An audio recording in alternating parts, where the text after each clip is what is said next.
Hello everyone, I'm Hazel. Today my theme is the future of public diplomacy. The purpose of the short statement is to stimulate thinking and conversation about the ways diplomacy is changing and what diplomacy's future is likely to hold. For this topic, it divides into four parts: introduction and background, media intervention, digital diplomacy, and conclusion. So let's move to the first part, introduction and background. The term public diplomacy was first used during the Cold War. The United States and the Soviet Union fought battles for public opinion on many fronts. When it was employed as a subtitle for propaganda, which had come to sing as synonymous with untruthful. It can be most easily defined in contrast with traditional diplomacy, which is government to government, while public diplomacy is government to public. It followed that the public diplomat who was expanded her or his purview to include connecting with various public as well as officialdom. These three parts is our common view for public diplomacy: elite-oriented, receptive style, audience, and the national discourse.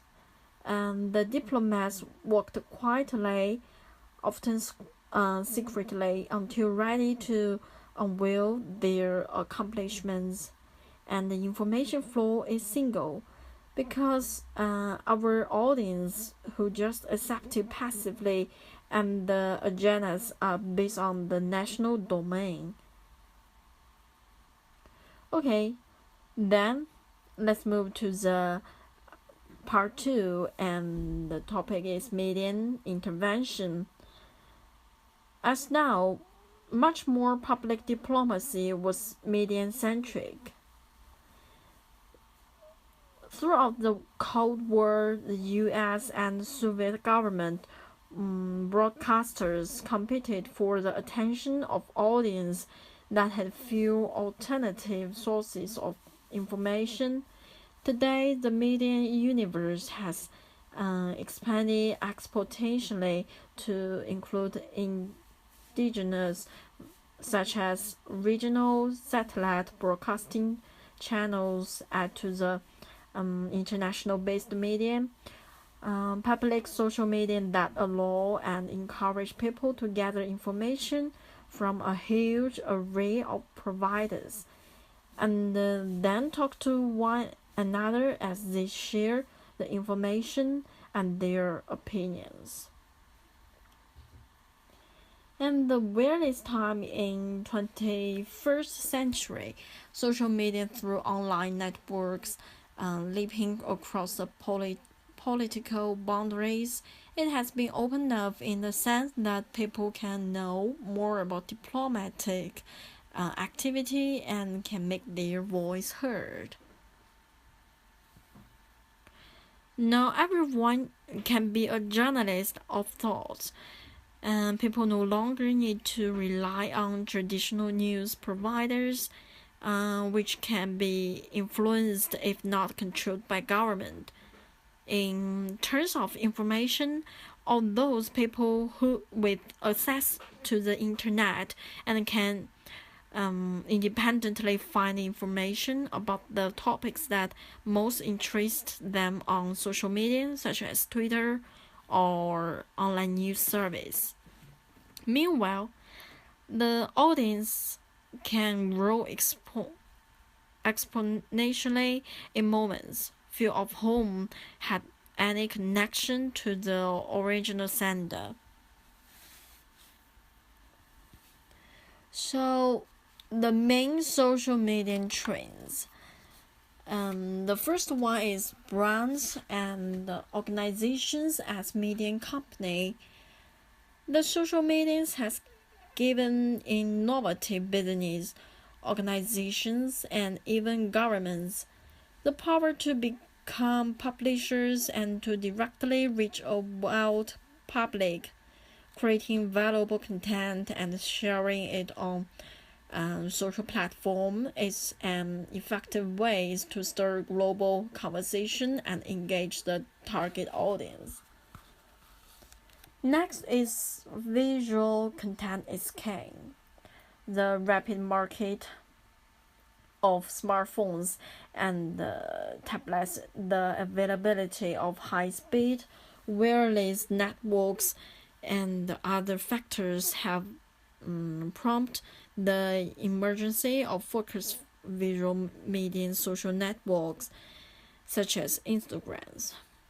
But now the Facebook, Twitter still predominant.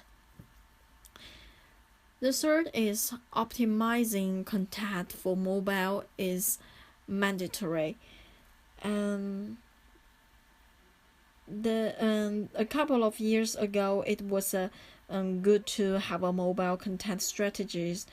Now it has become mandatory because the rise of mobile devices worldwide means that optimizing the social content for mobile is a vital step. As we will say in the chapter on how to build a social media strategy. The fourth is the increasing authority of online influences. Over the last year, the online influences in their internet has grown large and relevant communities of followers, establishing and cultivating relationships with these influencers through an effective activity of online public relations is crucial to achieve the organization's strategic goals. Next is social media is not free. Paying to reach the target audience on Facebook has become the norm. The assumption of that with social media we can reach an unlimited global audience almost for free is definitely over. The final is social listening is crucial. More businesses are beginning to really listen to their customers. Some governments are doing the same by monitoring online conversation in order to analyze public opinion and understand how to influence the opinion-making process at local and global level. Social media monitor and listening to online conversations is the first essential step in order to develop an effective social media strategies. So we must not make the mistake of thinking that social media is past phenomenon. Well, it is difficult to predict whether in the next years the current major social platform will be able to keep the leadership of the market. It is well established that these tools has created a new way of working and building relations doomed to last a long time. Okay, well, let's move to the next part, digital diplomacy.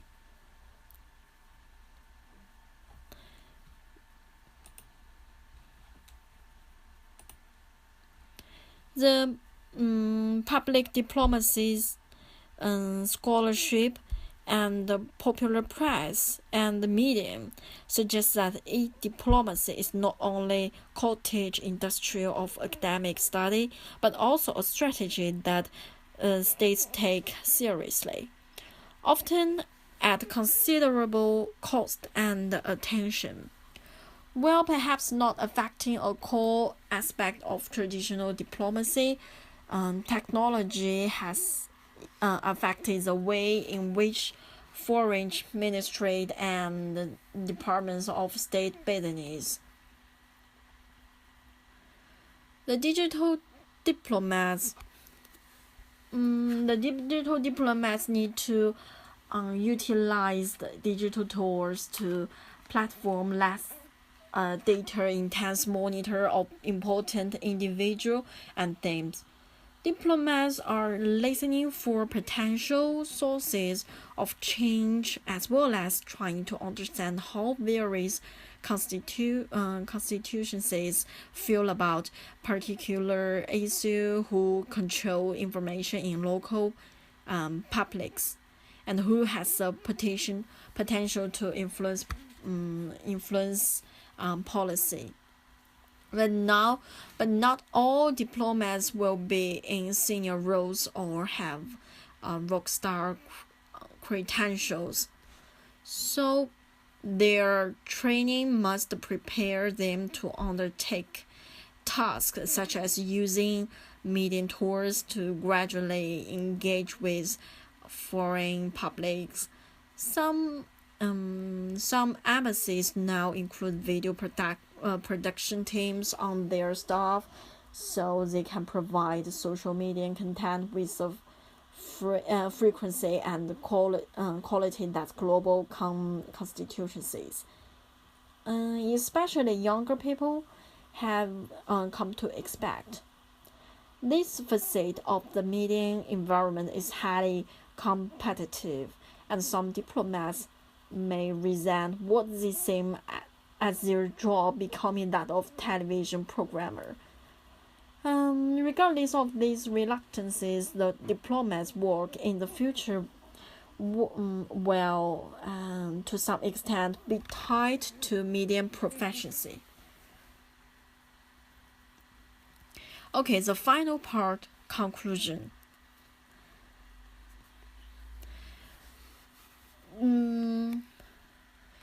The function of the digital era, but not just because there are more evidence, because that's certainly part of it. If you make a slip, everybody will know it immediately. But it's more just the speed up of time. When you read about Washington in the 1940s, there was a time for Supreme Court justice and the Secretary of the State to go play tennis or to work together. There was just more time to reflect, to check. But the digital age has accelerated the compressions of time dramatically. Now you can get emails all around the clock.